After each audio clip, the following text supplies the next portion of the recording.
By 2013, Target had invested hundreds of millions of dollars into a digital perimeter designed to stop any external threat.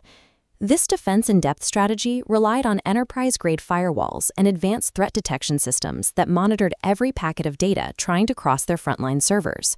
Yet in late 2013, attackers bypassed every one of these layers to execute one of the largest corporate data breaches in history. They didn't need an expensive zero-day exploit to do it. A zero-day exploit is a cyber attack that targets a software flaw unknown to the vendor, leaving them with 0 days to fix it.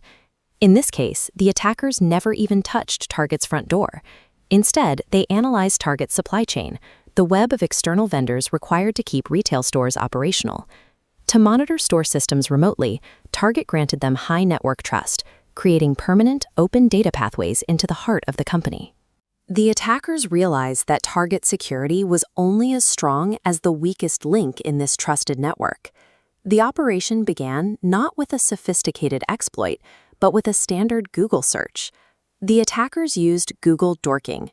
This technique uses advanced search operators to find sensitive information or public documents that were never intended for the general population to see.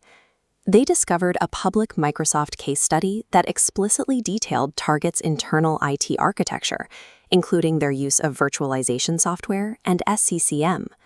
SCCM, or System Center Configuration Manager, is a tool administrators use to manage and secure a massive fleet of Windows computers. Deep within the documentation of Target's infrastructure, the attackers identified a small third-party vendor, Fazio Mechanical Services. Target used Fazio to remotely monitor the temperatures of their store refrigerators and industrial air conditioning units. While Target's security was world-class, Fazio's was practically non-existent. No enterprise firewalls and no advanced detection to speak of. The attackers sent a single phishing email to a Fazio employee. Phishing is a deceptive practice where an attacker sends a fake message to trick a person into giving up their login information. It worked, and the attackers stole the employee's credentials. Because Target failed to audit the security of their own vendors, they didn't realize a small refrigeration company now had domain admin access to their billing system.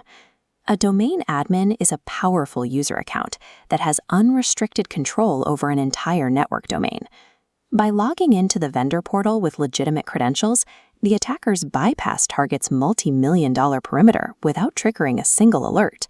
Once inside, they began Phase 3, lateral movement. This is the process of navigating through a network to find high-value targets.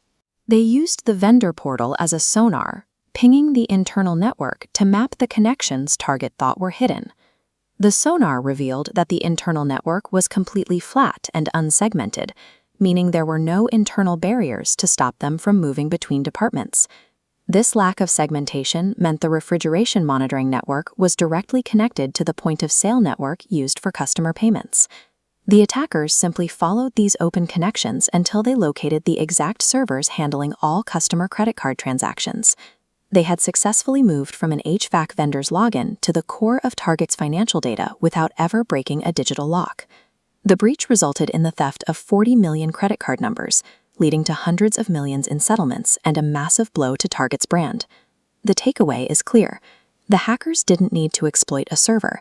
They exploited a relationship. Attackers rarely waste time on the strongest door.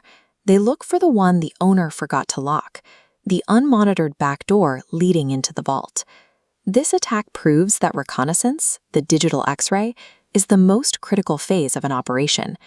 Mapping the supply chain revealed a path the defenders didn't even know they had to monitor.